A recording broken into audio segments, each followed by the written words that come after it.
Hello. बहुत ही अद्भुत। और लोग कहते हैं ना कि एक मूवी हम जब देखते हैं या कोई पिक्चर देखते हैं तो उसमें सब तरह के रंग होते हैं, क्लाइमैक्स भी आता है, पुलिस वाले यहाँ पहले से ही मौजूद हैं, आचार्य जी की उपस्थिति है। तो इस पूरे आज समागम में हमने हर प्रकार के रंगों को देखा, वीर रस को भी देखा, हास्य रस को भी देखा। और अगला क्रम जो इस कार्यक्रम का संचालन भी कर रहे थे और इस कार्यक्रम को उन्होंने सजोया भी है, सारथी के रूप में हम इनके साथ में रथ पर बैठकर इस सफर को आगे बढ़ा रहे थे।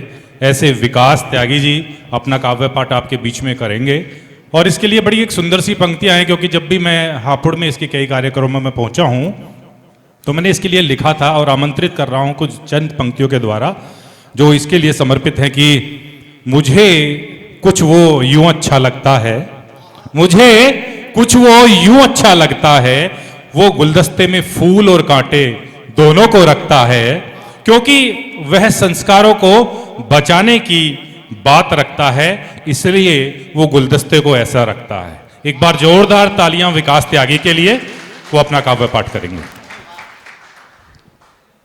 सर्वप्रथम मां सरस्वती को नमन करता हूं कि जब मैं इस राह पर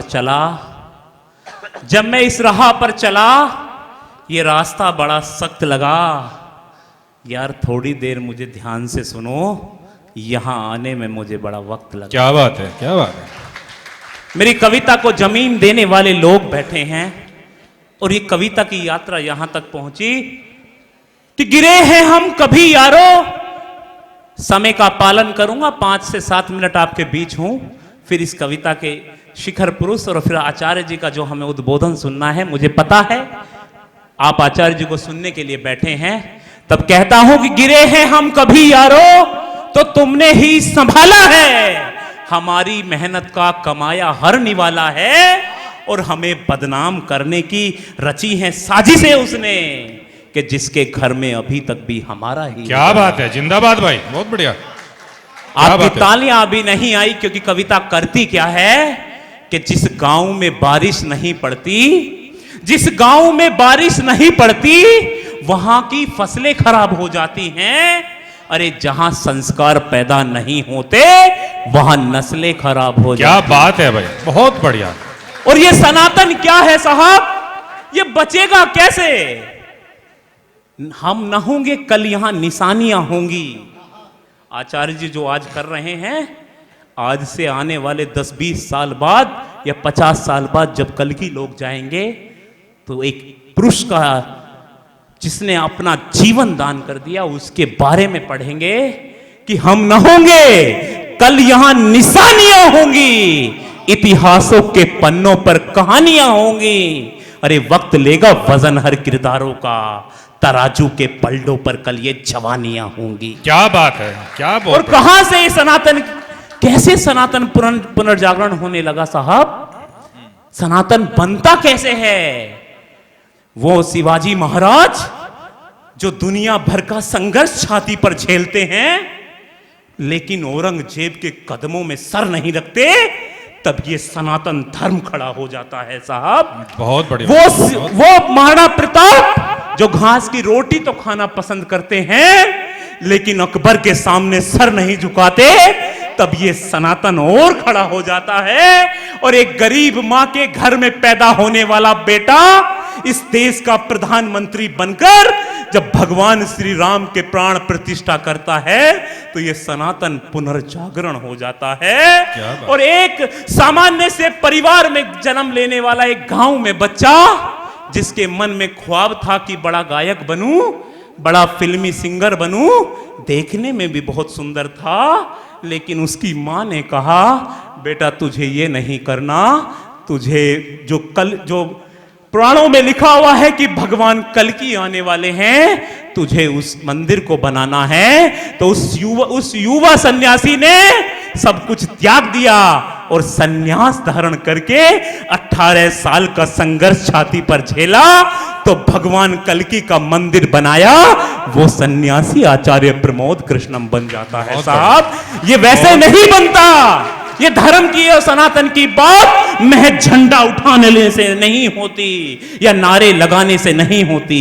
इस पर आपको रिसर्च करनी पड़ेगी कि यारो, जब भी धर्म की बात आती है तो उनकी रूहें क्यों कांप जाती हैं।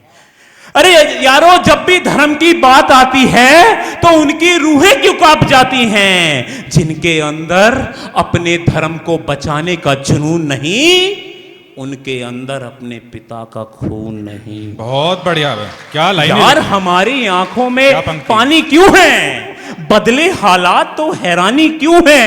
सनातन को डेंगू मलेरिया कहने वाले लोग कि यारो, हमारी आंख में पानी क्यों है, बदले हालात तो हैरानी क्यों है।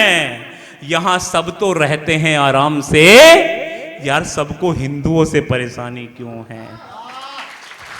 बहुत सारा यहां कोई है जो धर्म के लिए मिटेगा, यहां कोई है जो धर्म के लिए मिटेगा।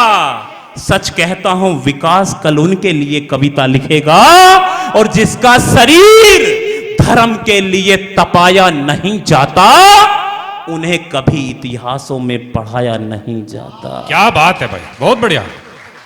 क्योंकि क्या है हमारा सनातन, क्या है हमारा धर्म, क्या है इसकी पराकाष्ठा कि पढ़ी नजर। और क्यों मैंने इस चीज को धारण किया कि पढ़ी नजर दुश्मन की तो मेरा देश लुट गया। गुरुवर, मैं आपके सानिध्य में बैठ के बोल रहा हूं कि पढ़ी नजर दुश्मन की तो मेरा देश लुट गया, यह देखकर मेरा कलेजा फट गया। अरे कुछ भी बनने की मेरे अंदर इच्छा न रही, उठाई कलम और फिर मैं कवि बन गया। बहुत बढ़िया भाई। और यहां कोई, क्योंकि मेरा भी मन करता है शहीद हो जाने को, मेरा भी मन करता है शहीद हो जाने को, मां भारती की आरती गाने को। यार, सैनिक बहुत शहीद हुए हैं सरहद पर, अब कलम का सिपाही जाएगा शहीद होने को।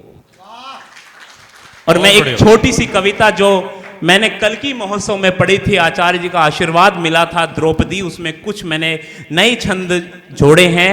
मैं बस उसी को सुना करके अपना स्थान लेता हूं। और यहां जितने लोग बैठे हैं वो एक बार वो आदेश दें, मैं उसकी भूमिका में सिर्फ भाई अवनीश सिंह समर्थ जी की लिखी हुई वो लाइन पढ़ता हूं कि इतिहास उठाकर देखो तो, इतिहास उठाकर देखो तो उसमें कई व्यथाएं हैं।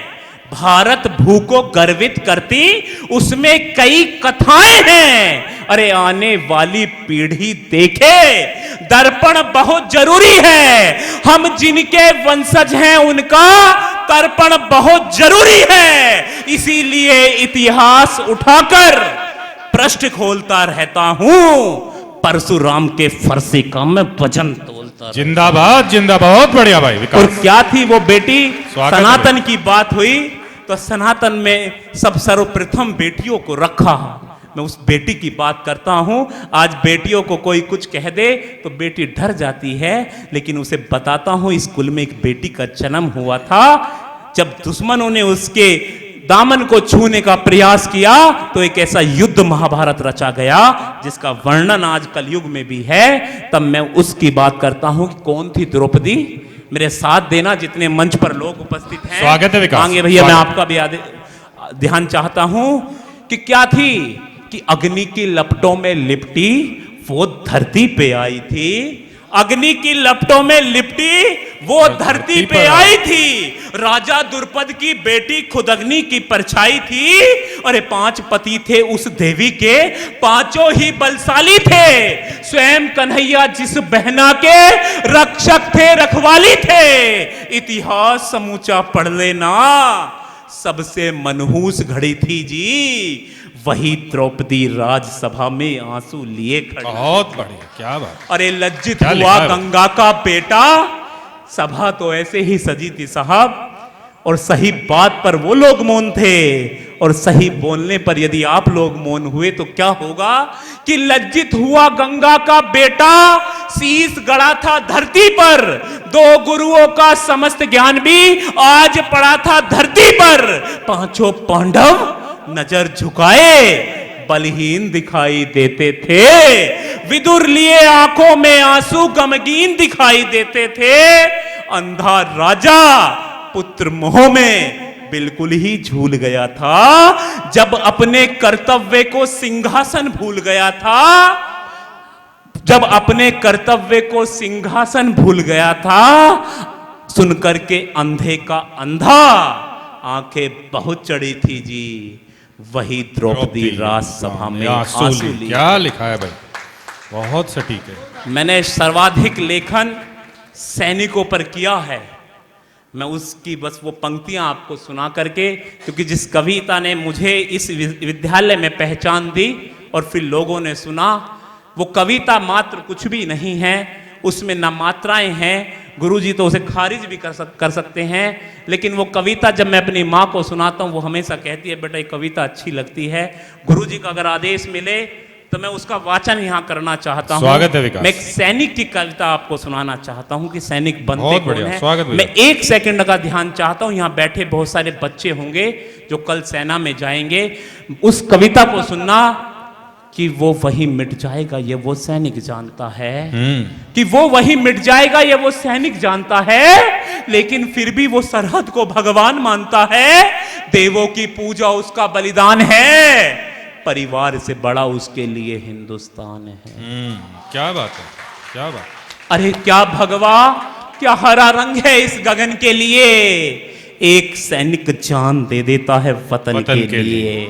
अपनों के लिए कभी जिंदा नहीं होता, अपनों के लिए कभी जिंदा नहीं होता, मर भी जाए तो उसका परिवार शर्मिंदा नहीं होता, और मां की जब भी याद आती है तो वो घबरा जाता है। मैं एक ऐसे बेटे की कहानी आपको सुनाता हूं जिसकी उम्र महज 23 साल थी, उसकी शादी होने वाली थी। वो अपनी माँ से बोलकर गया था, माँ मैं 28 तारीख को आऊंगा, अपने पसंद की साड़ी लेकर आऊंगा, माँ तू अपने पसंद की साड़ी मत खरीदना। 28 तारीख को तो वो बेटा नहीं आया। 15 तारीख को पुलवामा अटैक में शहीद होने के बाद जब उसका शरीर टुकड़ों में बंटकर आंगन में आया तो उसकी मां तड़प गई, बोली अब बेटे अरे तू तो बोल कर गया था साड़ी लेकर आऊंगा, अरे तू तो तिरंगा लेकर आ गया। यदि उस पार्थिव शरीर में अपनी मां से बोलने की ताकत होती, मेरी ये पंक्तियां अपने साथ रखना, क्योंकि मैं अगले कवि को भी बुला रहा हूं कि वो पार्थिव शरीर अपनी मां से क्या कहता, रे मां तू कहती थी ना मुझसे, अरे मां तू कहती थी ना मुझसे कि तू जल्दी आना तेरी शादी करूंगी, अरे वादा जो मैंने तुझे किया था भूला नहीं था, अरे शौक मुझे भी था कि मैं शादी करूं, लेकिन और शहीदों की तरह फांसी पर झूला नहीं था। पर मां तू फिक्र न कर, मैंने अपनी शादी रचा ली है, इस देश की सरहद ही अपनी दुल्हन बना ली है। क्या बात, बहुत सुंदर। ये पराकाष्ठा जब हमारे परिवारों में होती है तो ऐसे बेटों का जन्म होता है। मैं बहुत, आप सुनते रहते हैं, लेकिन इस कार्यक्रम को, अब हमारा कार्यक्रम बस कुछ ही